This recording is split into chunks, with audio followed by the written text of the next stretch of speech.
64th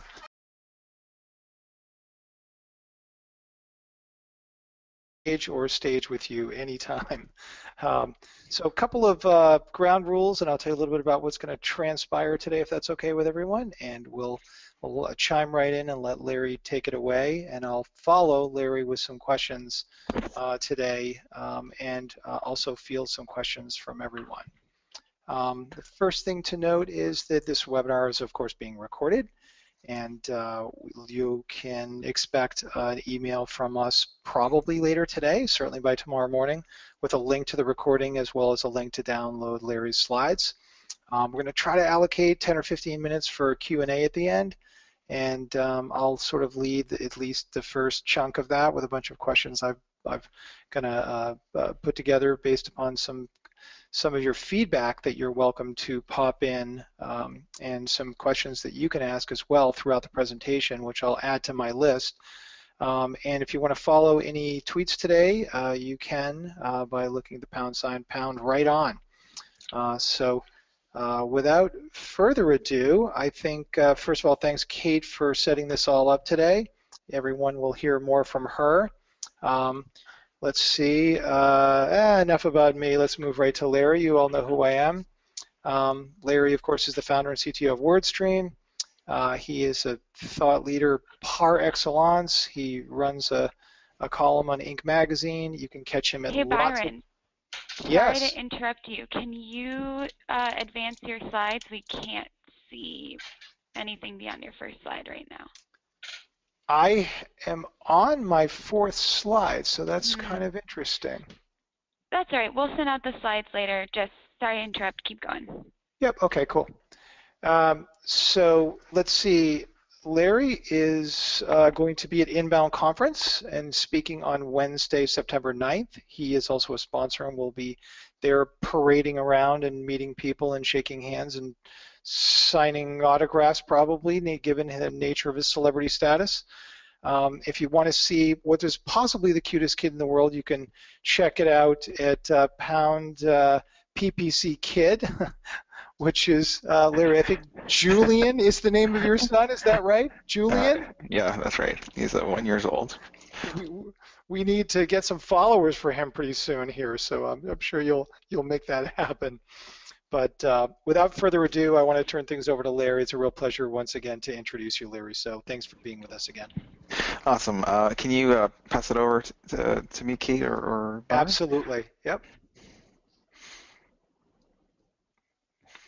Screen. All right, guys. Kate, can you see that, and Byron?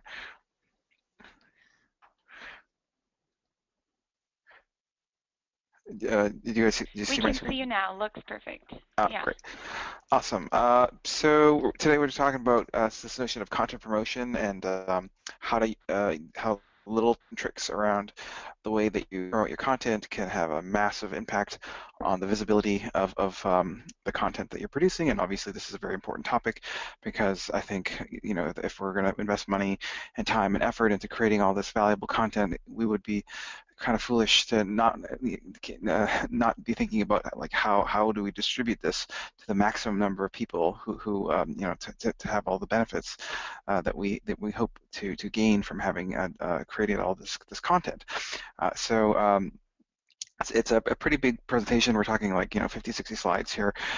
So I have posted them you know, on SlideShare, bit.ly/ it's kind of a cryptic link, CMC-2015. So just that's you can download them for your reference. But I just wanted to kind of introduce myself. Byron already mentioned a couple of these things, but sometimes I like to just kind of say hello and to tell you 3 things about myself. The first thing I have here is that I'm originally from Canada, from a city called Winnipeg. It's pretty famous for various things, among other things, for being colder than Mars for most of the year. Secondly, thing that you need to know about me is I live here in Boston. I moved here because the weather is so great, and of course it's close to all these other internet marketing startups like Writer Access, HubSpot, etc. Great place. And Boston is, of course, very special to me because this is where I founded WordStream a couple of years ago, initially just by myself working out of a Panera Bread. And more recently, we now occupy a couple floors in this kind of Back Bay area downtown. And we're about around 150 people or so. Um, couple other things here. I author the world's most popular PPC marketing blog. It's kind of ridiculous, like PPC marketing. It's kind of a niche within a niche of internet marketing, if you will. You wouldn't think that it's that popular, but yet we're able to do quite a lot of page views and visitors to this blog, and I'll be sharing some of those secrets today. This website has gotten literally 2.5 million links to this blog from 37.7 thousand referring domains, and so that's definitely the company would not be in business today were it not for the power of the content that we produce, but more. It also has to do with how we go about promoting that content, and so I'll be sharing you some tips and tricks on how to do that today. You might think this is like, wow, that's impossible. How do I go from where I'm at to like, millions of visitors to a website blog, like a company blog here? I mean, it's not a news site. We're actually selling products here. How do you do that? How do you make it so that millions of people go to your site every month? And it's definitely possible. I mean, it's not. I'm not going to lie. It's not. It takes a sustained effort, over several years. In this case, 6 years I've been blogging, one or two or three articles a month, but it really did start at one point with 0 visitors 6 years ago, with a kind of a silly post that was like, "Welcome to my blog," and this blog did terrible. It got 0 shares on Twitter and LinkedIn, and only got 2 likes on Facebook. I'm pretty sure one of them was my wife, and the other one was my mother, and so we started from there. Nowadays, it's kind of like compound interest, or snowballing. It's very typical that we do posts today that they'll get thousands, if not hundreds of thousands of shares on social media, and a lot of this has to do with kind of the content promotional tactics that we're going to be talking about today. How the heck do we do that? Last thing about me, as Brian mentioned, I have this kid. He's 1 year old, and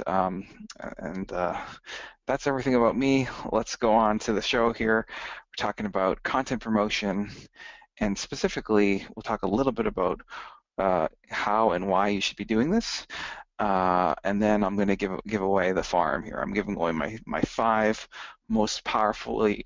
most ridiculously powerful content hacks that I use every day to sort of grow my business here. All right. So starting with the why. So why should you care about content promotion? Well, a couple of reasons. Here's what I'm finding is that, WordStream, for example, my own company, I've done about 1,600 blog posts over the last 6 years. It's not just me. There's maybe half a dozen authors there, but basically 1,600 blog posts.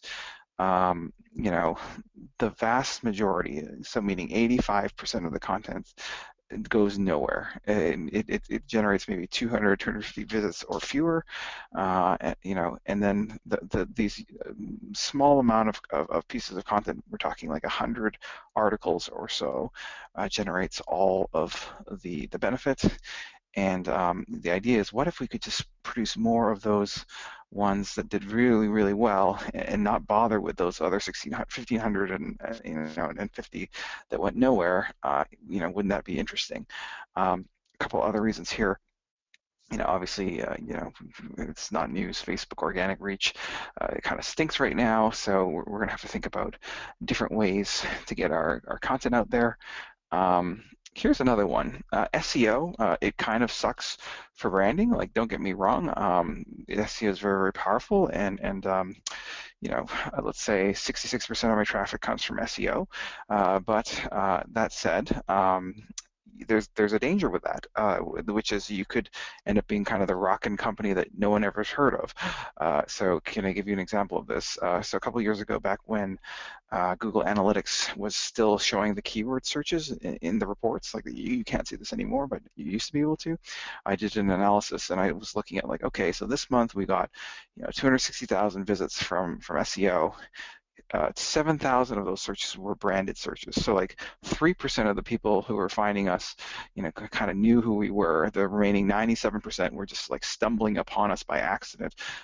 Just because I happen to have like tweaked a piece of copy a certain way, not saying that's not great, but would it be cool to also build up kind of a brand that was commensurate with the amount of traffic that I was generating through SEO, if you will. So,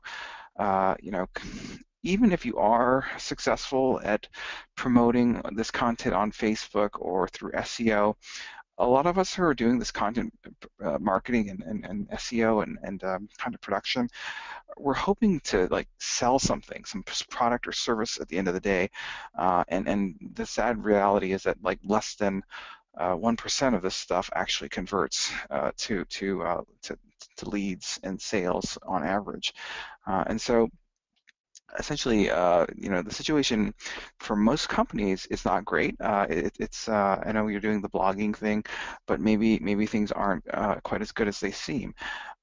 So here's what I know. 4% of my content generates half of the traffic. That's worth repeating. So 50 articles out of, we're talking over 1,000 of them generates half of the traffic to my site. I call these content unicorns, like the top 4 or 5% of articles. It's not just about generating kind of massive amounts of traffic. They generate even more massive amount of disproportionate number of social shares. So like 70% of the social shares of all the content on my site is from those top unicorn content. Unicorns is just a funny word that I use to describe the remarkable, like the best, basically, because it's like a rare and beautiful creature. So I just use that label, unicorn, so in case you're wondering. But basically, these content unicorns, they generate 80% of the links, to your blogs, and also the comments that are posted to those blog posts. So like all this engagement, social share, and traffic, it's all primarily being generated from a very small few pieces of content. And so, the question is, what are these content unicorns exactly? Like, where do they live? How do I create my own stable of content unicorns that I can nurture and publish to my blog every week? And what do they eat and that kind of stuff. So I'll be sharing you everything I know about these unicorns and how to create them for yourself. So guys, especially if you're kind of like new or trying to get started, or maybe your blog hasn't gotten the traction, that kind of a tipping point of critical mass, I would say, like, WordStream is gotten to the point where, it's with this much traffic and this many subscribers, it's like I can almost publish anything and it'll get visibility. But if you're not in such an enviable situation, like, believe me, it wasn't always that way. There's literally just 3 types of content unicorns that you need to know about, like in terms of categorization. So the first one has to do with a type of content that's aligned with a high volume keyword. So this is this whole notion of SEO. Like, I'm saying that it's not great for branding, but nevertheless, it's still a scalable content acquisition, traffic acquisition strategy. So here's an example. So WordStream sells AdWords software, and so there's all these informational keywords like how does AdWords work, and believe it or not, this thing gets searched on, like this search phrase and variants of it, like learn AdWords and et cetera, et cetera. They get searched tens of thousands of times every week. So that's a good amount of search volume. And so my idea was just, well, could I come up with a piece of content that just kind of speaks to the intent of this search and other similar searches like it, and and I did that. And so in this particular case, I kind of went through what the other pieces of contents were like, and I thought, well, maybe something that could be a little differentiating would be to illustrate sort of what the other pieces of contents were doing. And so I came up with an infographic, and this I think was a total of $1,000 I spent on this particular article, and it's generated over 200,000 views over the last few years, and again, it's like that's 70% of the links and the social shares. So like the small few articles kind of floats your domain and makes it able to rank on so many other things, for a very, very small investment. So this particular page is now generating 10,000 page views every month, 10,454 page views every month, and continues to do so forever, pretty much, because like it'll be very difficult for someone to cite this given how many links required because of the quality of the content. I think that's very interesting for a $1,000 investment. Look at that engagement rate, guys. It's like 7 minutes spent on the page. That's also like a kind of a really strong indicator for Google that the thing that you have is quality, because if the dwell time is very, very high as opposed to just bouncing off of there, that's a good signal. So that was my first type of unicorn content. That's content where you kind of find a high volume search term with thousands or tens of thousands of searches every week or month, and then trying to visualize the intent of that search query and creating a piece of content that answers that question. So the promotional angle is through search, okay? The second type of content that I focus on has to do with trending topics. So this is actually the most powerful force in internet marketing. There's nothing more powerful than leveraging the power of a trending topic. So 2.5 years ago, or actually three years ago, Facebook went public. They listed on the New York Stock Exchange or something like that, and it was the biggest event like across the world. Okay, there was like everyone was talking about this. Like, are you going to buy stock in Facebook? And they were talking about it on Facebook because, like, like even like my mom was talking about this thing. Okay, so like this was the biggest topic ever, and I was like, okay, this is an interesting story. Facebook is going public. How could I, as a internet software marketing company, insert my brand into this conversation? And the idea was to just like, wait a minute, couldn't we just do sort of like a case study describing sort of the features and functions and capabilities of Facebook ads versus sort of a competitor, so the Google Display Network ads. So that was the big idea. We would come up with a study, 2 days before they went public, just to kind of get ourselves mentioned in all like the huge amount of coverage that this story was generating on its own. So this is so powerful. Within hours of publishing this thing, we generated 10,000 press pickups, a 10 million page views to the blog, and literally every single newspaper in the world, was citing this study that I produced that was showing that the Facebook ad performance wasn't that great. And you know what the funny thing about this, guys, was it wasn't that earth-shattering. Most marketers at the time knew that Facebook ads were just so-so. Okay, they've come a long way in the last 3 years. They're like a lot better now than they were 2 or 3 years ago.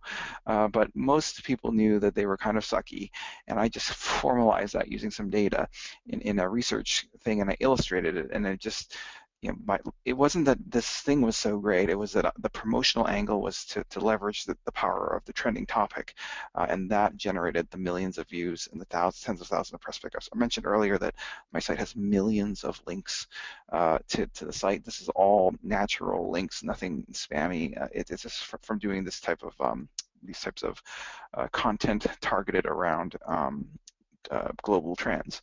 The third type of content unicorn that I really focus a lot on has to do with sensational topics that are engineered for viral sharing. Okay, so what the heck is that all about? It's the stuff that you see in Upworthy or BuzzFeed. It's like, here's a screenshot of some examples here. It says, first they try to kill Jackie, then this incredible rhino shows up, and then they have this weird picture of this rhino, and it's like, whoa, I wonder what this is about, and you click on it, it's like you don't even know why you're clicking on it. It's like, but you clicked on it and you read it, and all these things are so crazy. It's like, let's see how this teenage boy goes typical female experience and see how he feels about it. And then look at that photo. It's like, I don't know what this is about, but I might just check it out. So my point is, like, this is actually a very, very powerful form of unicorn content.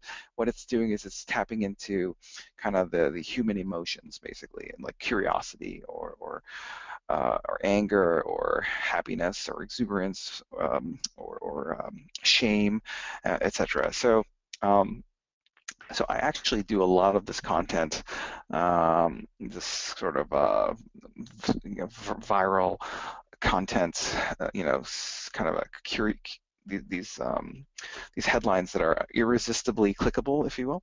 And so the question is, how do you do this? How can you reuse this? So it's like, basically I use a tool called BuzzSumo, and what you can do is you can see what kind of content is being shared the most, like what's the most popularly shared articles on different sites or different topics. Like if you write about a certain topic, you can search by topic or you can search by domain. But the point is, I noticed that BuzzFeed, for example, one of their most famous, like, high-performing types of contents is this notion of quizzes. It's like the hardest Disney quiz you'll ever take, or the hardest Mean Girls quiz you'll ever take. And so, like, the idea here is that if something did well on social media in the past, it's likely that it'll continue to do well in social media, like in your own efforts. And so I sell internet marketing software. I can't write a quiz about Mean Girls, and I could, but I just really wouldn't have anything to do with my business. So what I do is I take these viral kind of catchy headlines, and I kind of just switch them a little bit. So it's the hardest AdWords quiz you'll ever take. And so this is an example of one of my columns for search engine land. It did very well. It was like 1,400 shares, which is twice the average, their number of shares per article. And I just made a funny little quiz. And here's another example. I'm a columnist for Inc. magazine, and guys, the only reason why I write for Inc. magazine essentially is to try out unusual headlines and understand how they do, basically.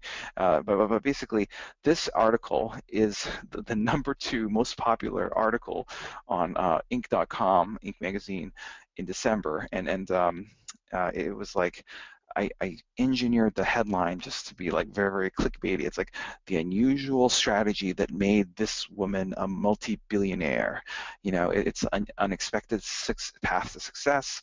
There's like this inspirational component in terms of, like, that's a very powerful emotion that you should be tapping into.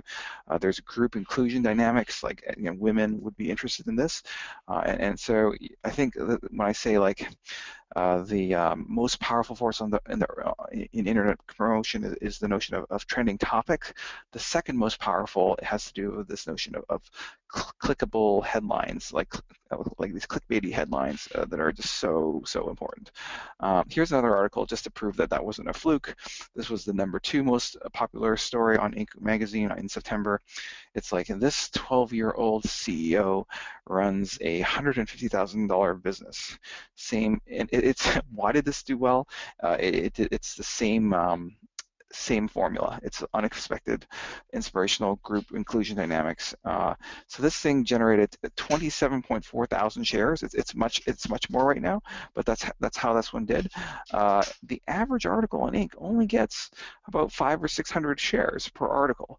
So this did like substantially better, and it was everything to do with the kind of the promotional angle, which in this case was, I'm going to find a article title that is irresistibly clicky, and so that's kind of the 3 types of content that you need to be thinking about in terms of like your portfolio of the content that you produce, either aligned with a keyword, or the trending topic, or just like these really clickbaity titles. So I wanted to just give you 5 specific content promotion hacks to help you in creating those types of content unicorns. The first, or the 5th one here, has to do with this notion that content promotion happens before the writing starts and not after. Like, everyone I know does it backwards. Like, they're writing an article or a blog post, and then at the end they're like, okay, we wrote this thing. How do we get people to care about it? Like, that's the wrong way. That's backwards. You have to do it the opposite way, actually. So here's an example. If you guys do SEO at all, you'll know that Google's always updating Panda and their algorithms. So one day last year, Google updated their Panda algorithm, and all these other SEOs were writing stories about, like, about this algorithm, and I didn't have a ton of stuff to contribute, because, like, my core competency is actually in advertising, like paid search. But nevertheless, it was a trending topic, and I wanted to kind of insert myself into the conversation, figure out a way to kind of leverage some of that power, the promotional angle of the trending topic. And so my idea here was, like, what if I could write something about one particular company? Like, so in this case, I just picked eBay because this is kind of hard to explain, but I just happen to have data on eBay because I crawl a bunch of sites to figure out what their rankings are on different keywords. Like, this is like one of my side projects, but basically I just happened to notice that eBay was getting killed, and so I just shared some of the results, like, showing like, whoa, eBay just lost 75% of their traffic. Okay, and I wrote that up, even though it was like 3 or 4 days after the Panda update, so I wasn't first, but I just added a little bit of value, this article went, it actually got to the top of Hacker News. This screenshot, is showing it in the 4th position, but that's just because I forgot to screenshot it. And then it made its way into all the financial publications, like the Wall Street Journal and Seeking Alpha and Motley Fool, etc. And so this wasn't it wasn't a coincidence. It wasn't dumb luck. This had everything to do with the content promotional angle that I chose. So basically, what I did was, in writing that article, I didn't just come up with a title. I tried to figure out what are the different audiences that would be interested in sharing information saying that Google's Panda update has seriously damaged eBay's web traffic. Okay, so I thought, well, investors are going to care because eBay generates sales, and the sales are based on web traffic, and a big part of web traffic is SEO. So obviously this would be very, very interesting to investors, and that's actually why I decided to write about a brand, like one specific website is being hit, rather than writing about like, how does Panda work, or like how some technical story that a lot of other people jumped on early on. Another kind of grouping, it would be like the analysts, or what about the marketers? Like, all these search engine marketers would like to know, what were the tactics that eBay were employing, and why did they fall out of favor? So I wrote that into the story, and eBay sellers would want to know in terms of like, what's this going to impact my business? And then I thought this would be very interesting for the general public, because it seems like two big brands, in this case eBay and Google, were kind of going at it, and then in a very public way. And so I thought this could be a fantastic story. And so the key takeaway here is, like, you absolutely have to figure out ahead of time who's going to be fully invested in promoting your content and why. And if you can't answer that question prior to like even typing a single word, don't bother. It's not worth your time. You should skip. Content, it's kind of like, remember that slide when I was saying like 1,600 articles, 50 of them generates all the value, the other 1,550 go nowhere. If you can't answer this, you're guaranteed to produce one of those kind of unremarkable things that just won't necessarily help. The other idea here is that it follows that the success of these efforts, it's largely determined in the planning phase. Again, prior to writing a single word. And so I definitely personally spend most of the time on the topic research, and very, very little time on actually writing things. The next promotional hack that I have has to do with this notion of building out your promotional content, promotional networks. So at this point, I have all this infrastructure in place for content promotion. I was saying earlier that even like my somewhat unremarkable stories still do reasonably well. It's not fair, but it's because I've invested in this content promotional networks. So I think it's very important that you invest there. If content doesn't show up in either their timeline or in their email, it's almost like it wasn't even created. Seriously. And so how do I do this? Like, what's my network of content promotion? Well, a lot of it has to do with leveraging other people's audiences. So for example, I'm a guest columnist on several other marketing websites like Marketing Profs and Search Engine Journal, and so they all have their own audiences, and I can just contribute guest posts to showcase some of our ideas, on their blog, and then they will promote it, which allows me to get additional, brand recognition or personal branding, or whatever you want to call it. So there's that. There's content syndication.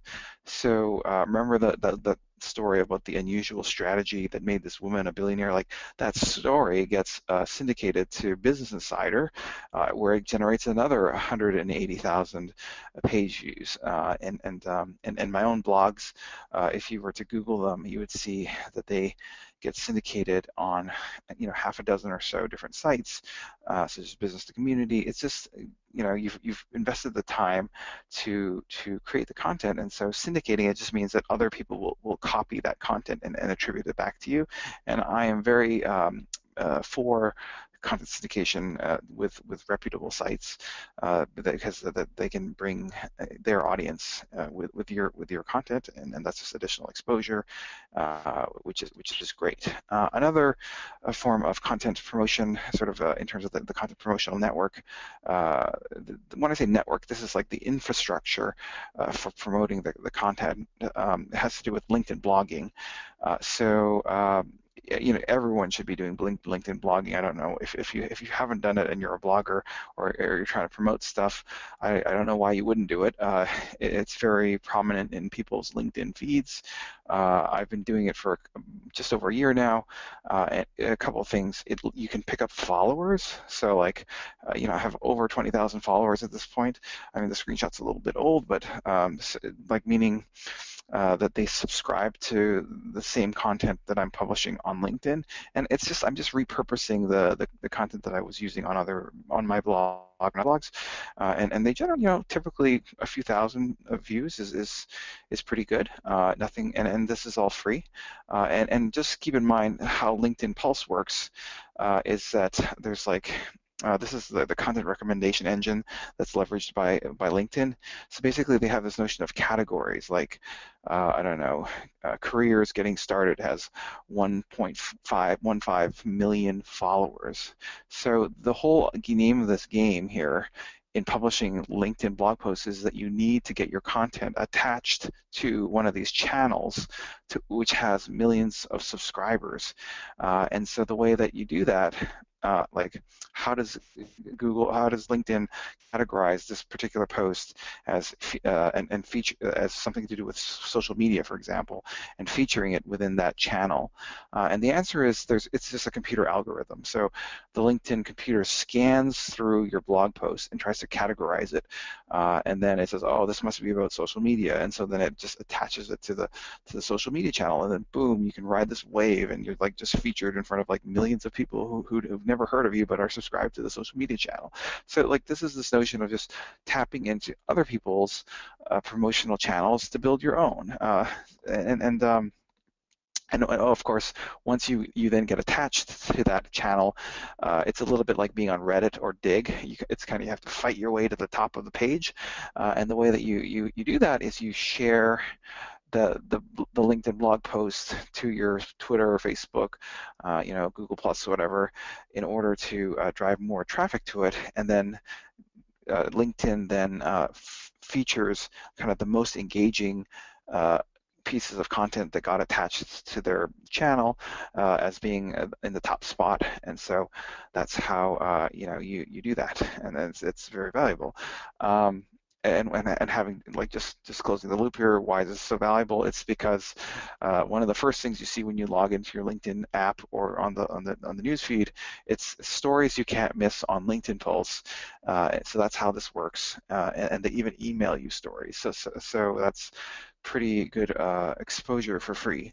We're almost done here. We're talking about this notion of leveraging paid promotion. So I mean, if you're spending all the money on just creating the content and no money on paying to promote it, I would say that's a little bit out of whack. I think both are important. Like the opposite is also true. If you're spending all this money on advertising and stuff like this, but nothing on content production, that also feels out of whack. So you have to have some kind of a balance there. I just wanted to explain a little bit about how content goes viral. Basically, this is a true story from my blog. Last September, I wrote a story about Google Plus and Gmail kind of breaking up. So they used to be, when you created a Gmail address, it would ask you to kind of create a Google Plus address, and I just happened to notice that because I, for whatever reasons, not worth going into, but I happen to have lots of Gmail accounts, and basically I was creating one of these fake accounts, and it didn't ask me to do the Gmail, the Google Plus thing. So I thought, wow, that's kind of interesting, kind of a big deal, because given how they were really promoting Google Plus so much. And so I thought that was noteworthy, and so I wrote it up on my blog. Now, the problem with that was that it was like a Friday afternoon, it was 5 o'clock, and I wanted people to read this thing, but it was just too late in the day, so it was, got maybe 100 or 200 views. So my idea was to just promote the post on Twitter for a couple days. So I shared the update to my Twitter and to my Facebook and Google Plus, and then I then promoted the article to my list of industry influencers. So this is very interesting. I don't know if you know this. Twitter and Facebook allow you to upload a custom list of people, either their Twitter names or Facebook names or emails or phone numbers. You can create a custom list of people, and then you can promote the posts specifically to those individuals on your list, rather than sending it out to everybody on Twitter or on Facebook. You can cast a very narrow net. And that's very, very important. As in this case, I uploaded a list of super influential people in my industry. So like think like the journalists who write for TechCrunch or Mashable or that kind of stuff. Whoever covers your beat, or your partners or other companies in your space that you want to know about you. So I created this list, and then I just promoted the posts to those lists of influential people. No less than 2 hours later, the stories started coming in terms of the, this is a Marketing Land article. It says Google Plus is no longer a requirement for creating a Google account. At the bottom, it says, this change brought to our attention by Larry of the WordStream blog, confirmed by Google. You're now given a choice. So it's like, that's a really nice high value link to my site. That's good for SEO. It's also great branding. It drives traffic. But the neat thing about this thing was, because I left the campaign on for a few days, 3 days, by Saturday, the story got picked up in VentureBeat, and in Gadget and in Gizmodo. By Monday, it was in the Wall Street Journal, Business Insider, the Washington Post, Fast Company. So all in, I got something like 500 high-value editorial links and press pickups. So that's pretty valuable. That's valuable from a branding perspective, valuable from an SEO perspective. The post generated 100,000 visits in just a few days, like not bad for a weekend. And the total cost of that effort was just $50. And the amount of time that it took me to promote this post was 30 minutes. So that's a pretty good return on time, a pretty good return on dollars spent, and dramatically amplified the value of the content that I was producing.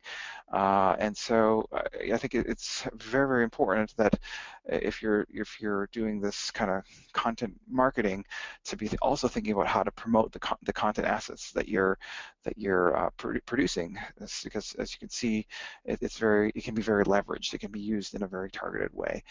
In terms of PR pitching, there's I used to do all the PR pitching, like emailing reporters, like, here's a story, would you be interested in covering this, Mr. Journalist? That was ridiculous. Like, there would be like, 500 journalists sending out 500 emails. I'm the founder of a company. I don't have other things to do. I haven't done pitching in over 2 years. I exclusively just use those lists. So I invested a week of time to build out my infrastructure. So like identifying the influential people, and I update that periodically.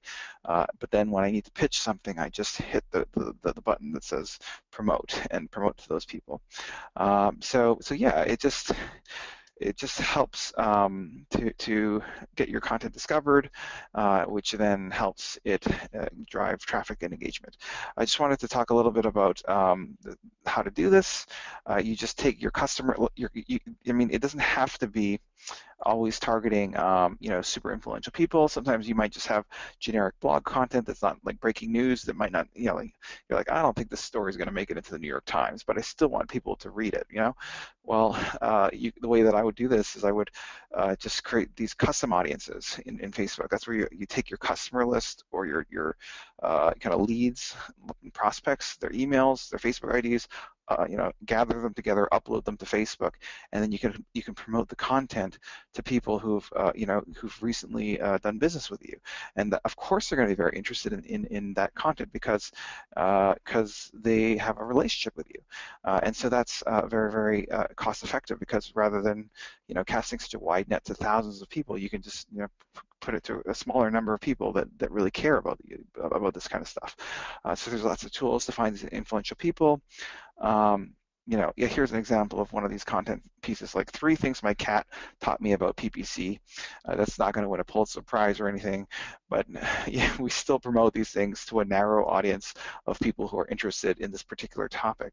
For example, for remarketing, people targeting the ads to people who've recently visited your blog. That's a really, really great way to kind of reinforce familiarity with your brand and drive traffic to these kind kind of funny posts that aren't like not necessarily like thought leadership, but just it's just kind of it's still valuable content. It's just not Pulitzer Prize material kind of thing. And so this is what we do.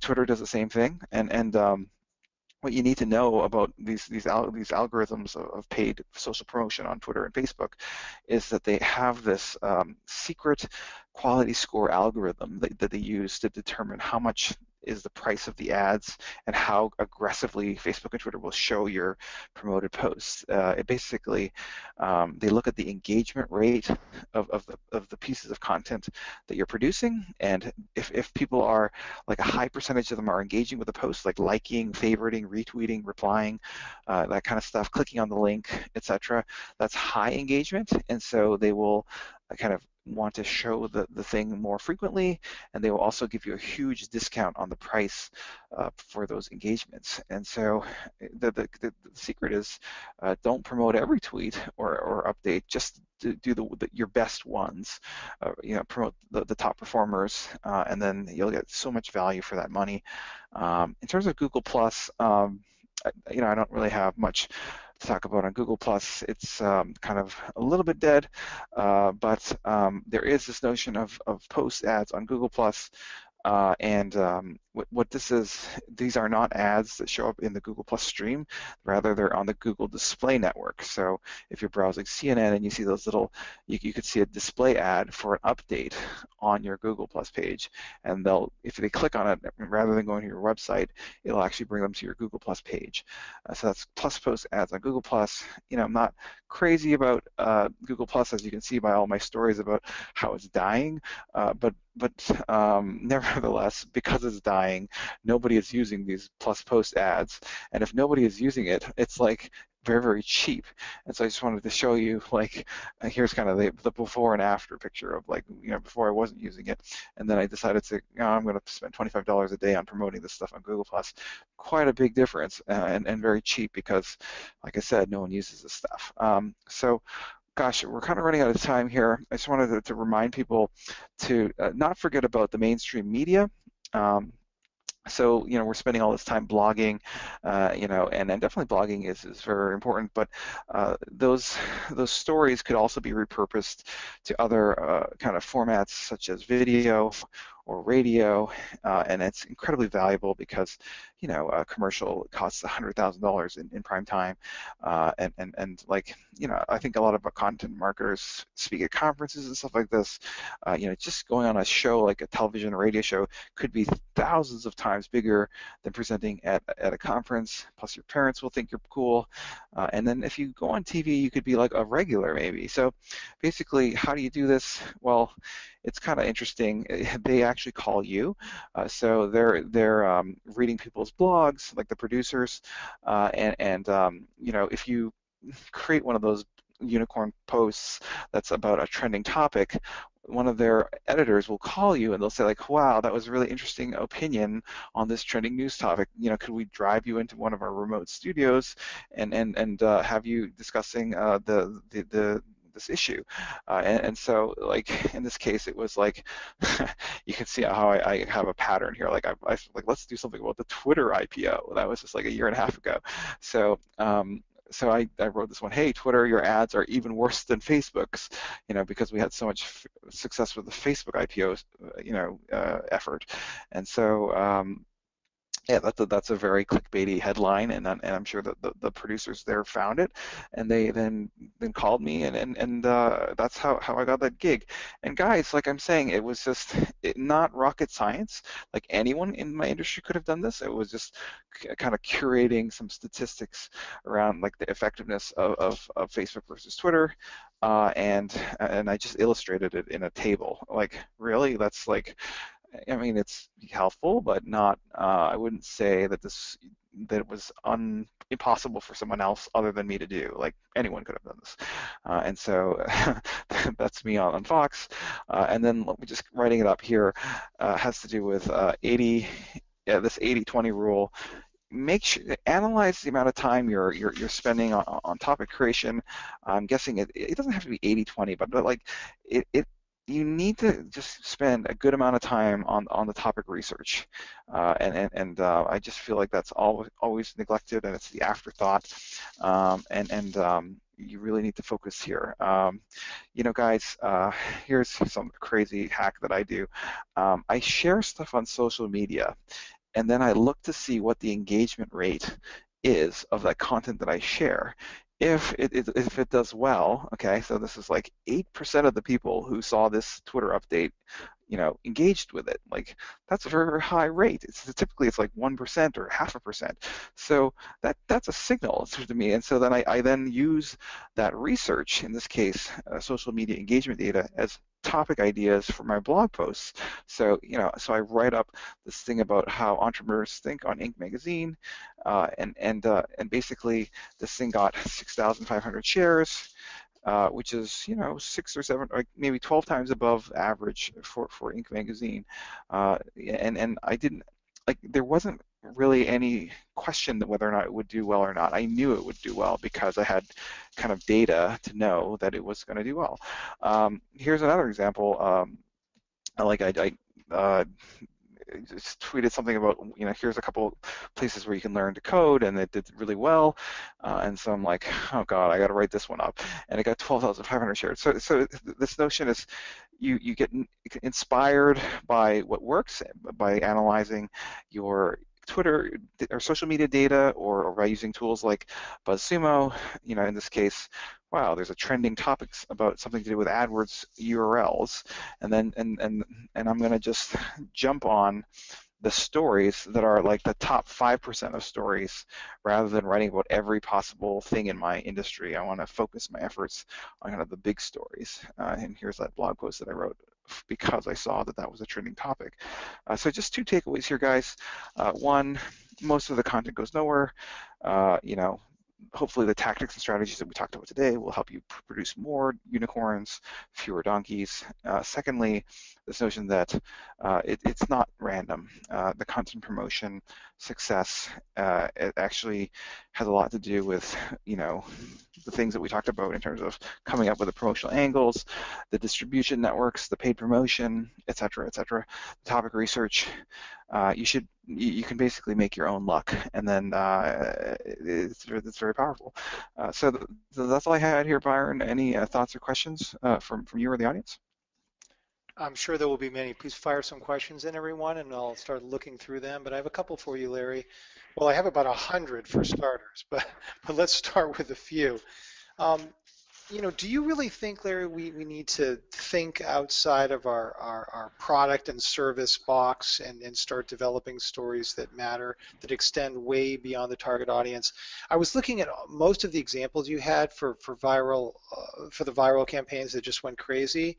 Were all developed interest from people way outside of what we would think of as your target audience. Investors, industry analysis, marketers, eBay sellers, general publicists. They were picking up your stories and wanted in. When you think of a story, are you designing it for this broad-based audience with, wow, the world might think this is really cool. I wonder, who will come and look at this? Or are you trying to focus on your audience, perhaps, but with something somewhat related to your target audience? Can you explain that important distinction for us? Sure. What I do is I have detailed demographics of my target audience, of like people who buy my products and services. I know what their interests are. And believe it or not, their interests are things like marketing, entrepreneurship, small business. So like it's these demographics are very. I'm suggesting that you target not only their specific interests, like I don't know, AdWords, like that's a very, very narrow and specific interest, but also go after their most broad interest that's shared across your customers, and the avenue that you're hoping to pick up in or publish guest posts for. So in this case, there's a really good fit between like an Inc. magazine in terms of the demographics of their readership and kind of the customers that tend to buy like my software and stuff like this. So yes, it's not random. It's intentional. It's based on kind of researching personas and figuring out what's a good fit. Keep in mind. You don't not everything should be not everything should be on topic. I mean, that's pretty exhausting. Like, you'll burn out your writers. The people who follow you on social media will be like, oh my God, it's like another stupid article on like this niche thing. Like you gotta have to mix it up a little bit. If you could make it like, I don't know, half and half, or 2/3 of stuff is kind of tangential stuff and 1/3 is on target, I think that's a pretty good mix. Yeah, is that A great answer. You talked a little bit about the Facebook ad study that you created, and you obviously put some time into that, and you obviously sensed that this might be a big story that would get picked up, and you purposely published it, a couple of days before the Facebook stock went out to the market. How much time did you put into that research effort? And did you have any idea at the time you did all that research what the ROI would be for that? And so, how does that relate to other assets that you produce? How much research are you putting into, your unicorn assets? so I spent about a full day researching, just statistics that were on the internet, and kind of just pulling them into a Google Doc, and then I then sent that off to a designer who illustrated that. So there was maybe another couple hours of back and forth in terms of the illustration. So let's call it 2 days of work. I absolutely was certain that it was going to do well, because like it was the biggest topic in internet marketing in my career. So I was like, everybody was talking about this thing, including people who have nothing to do with internet marketing. You see what I mean? But yet Facebook is essentially like an internet marketing company. So like, I knew this was going to be a big topic. But here's the interesting thing, Byron.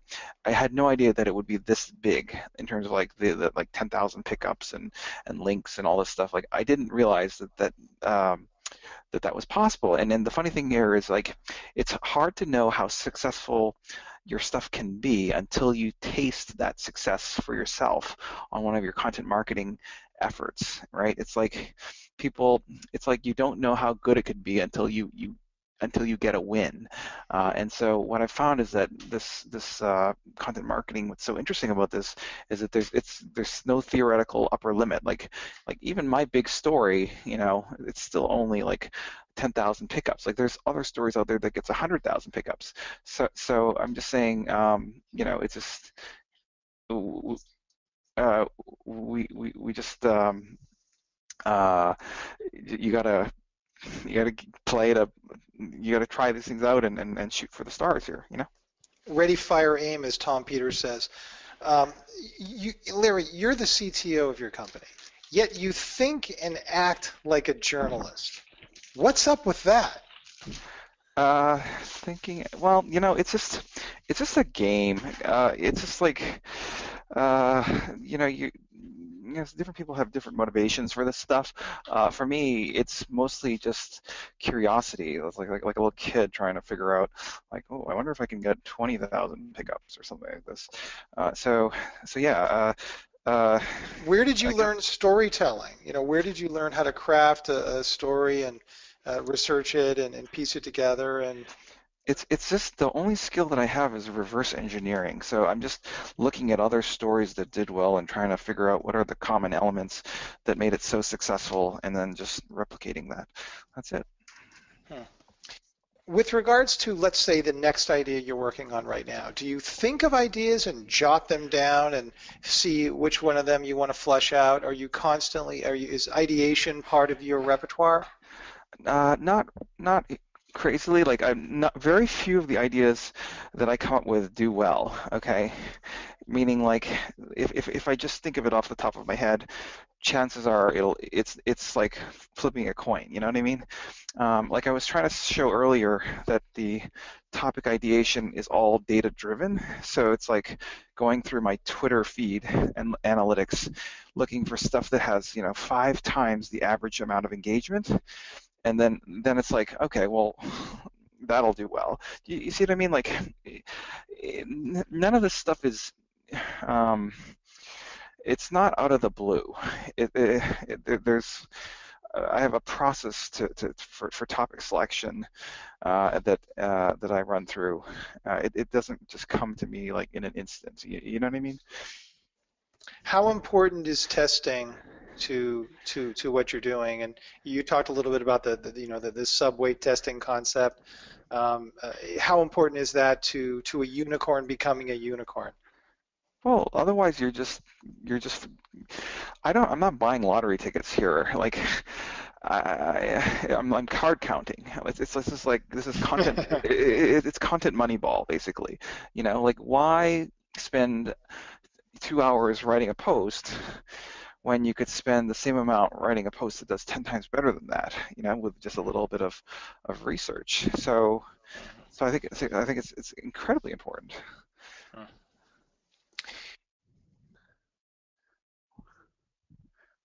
Hey, I think we have some good questions from the audience to ask. Can we send Larry a couple of those? Yes, I don't actually see them. Okay, I'll pass Could you them fire along. off a few? Yeah, go ahead, fire Yeah. away. Go ahead. All Go right, ahead. easy question, Larry. Do you incorporate hashtags into your blog and promote your blog posts via Twitter? Of course. So guys, in Twitter, there's this ad targeting by hashtag, and that is the most powerful targeting mechanism they have, in my opinion. So, for example, on Inc. magazine, I wrote a story last week about, you know, meet the new CEO of Google. Okay, so Google is a company that's very important to our business, so you know that's kind of on topic. And so I wrote something about the new CEO. It did okay on Twitter. It got like a 2% engagement rate, you know, so that's like twice as good as like the average 1% engagement rate. Then I promoted it on Twitter, and the targeting option that I used was people who have used the hashtag alphabet. Okay, so like basically what that does is it targets the tweets to people who have recently used the hashtag alphabet in their tweets. So the engagement rate for that promoted tweet was 30%. Okay, so you're talking 15 times higher, just because I've narrowed it rather than targeting everyone in the world or whatever, or everyone who likes Inc. magazine. I'm targeting it to people who are specifically tweeting about Alphabet, which is the new Google company name, and the higher engagement rate means that you're going to get all these clicks. So in this case, thousands, like 2,700 clicks for like $49. So it's a pretty good deal. I think you should do it. Cool, thanks. I know we're over our 2 o'clock end time. Do you have a couple minutes for about 3 or 4 more questions? Yeah, sure. Okay, awesome. If someone has a super niche market, where do they put their ad dollars?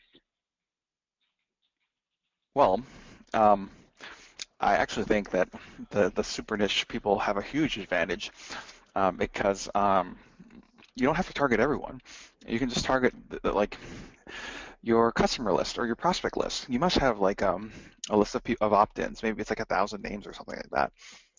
Why don't you just take those phone numbers and emails, upload them, and then make it so that you know, whenever you publish a post, target those individuals. And then if you wanted to expand, like have more people like that to seeing your content, Twitter and Facebook has this notion of similar audiences. So that's what they do is they'll analyze what are the common demographics and interests and characteristics of the list of people that you've uploaded and find more people with similar characteristics. So it's like they're finding the needle in the haystack for you, and I think that's a really great strategy for niche market kind of companies. All right, I have, I guess, the classic chicken egg question for you. Did your views and likes increase after your business was successful, or did your content promotion spiral your business to success? It's this. The content promotion started, like the content marketing. It was marketing first. Marketing In this first, case, yeah. success later. Yeah, once you have an audience, like you can sell stuff to that audience. You know what I mean? Right, right.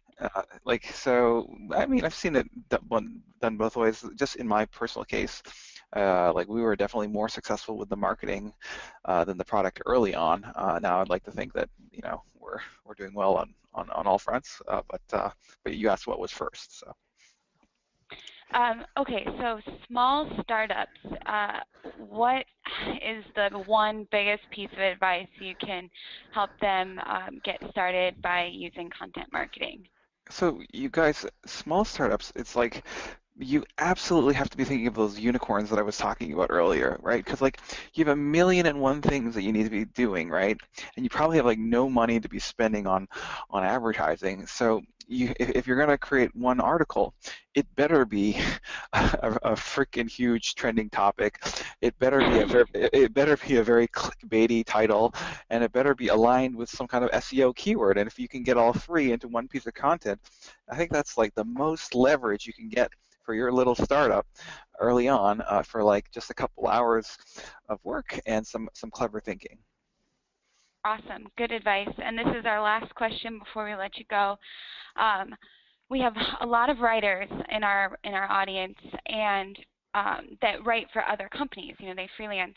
And how would you recommend they convince their clients to promote their content? You know, they want to see the customers succeed. They want the repeat business. So how would you recommend the writers convince their clients to pay to promote their content? Wow, that's Maybe Byron, you can chime in on that too. One of you. Show a few of Larry's slides showing the ROI measurements from content promotion. You know, Yeah, that's good. Educate them on a few of the creative tactics, like $25 a day that Larry points out that he's used to see some action. It's all in ROI measurement, right? I mean, that's Larry. Go ahead, take it away.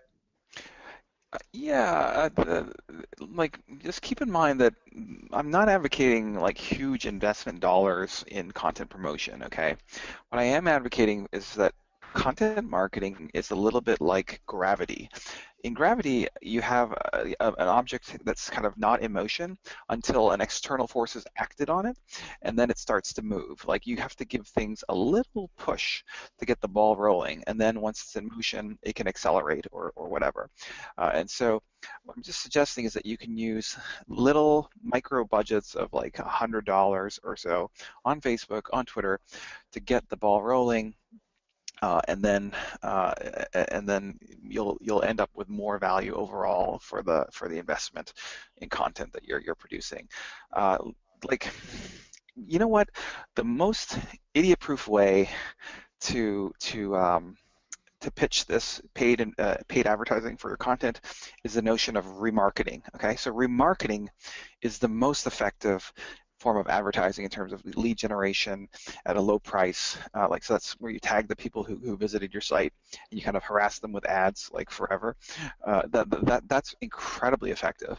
So if you're doing this SEO, content creation, but you're not tagging and remarketing them, then you're not getting the full benefit from that content, because you're only getting one chance to engage with them through that content, whereas remarketing can turn it into like 100 times chances for them to remember your brand and remember what it is you're doing. You see what I mean? Like there's like, if start with something like remarketing that is relatively uncontroversial, and you can find lots of case studies showing how successful that is. But it's a form of marketing that fundamentally relies on having content in place, because you need an audience to remarket to. Well, I think that's a great place to close up. We appreciate you so much joining us, Larry, and sharing your wisdom with us. And Byron, you're a great question asker and drew even more wisdom out of him. So awesome. We'll be sending out the recording and slides a little bit later today.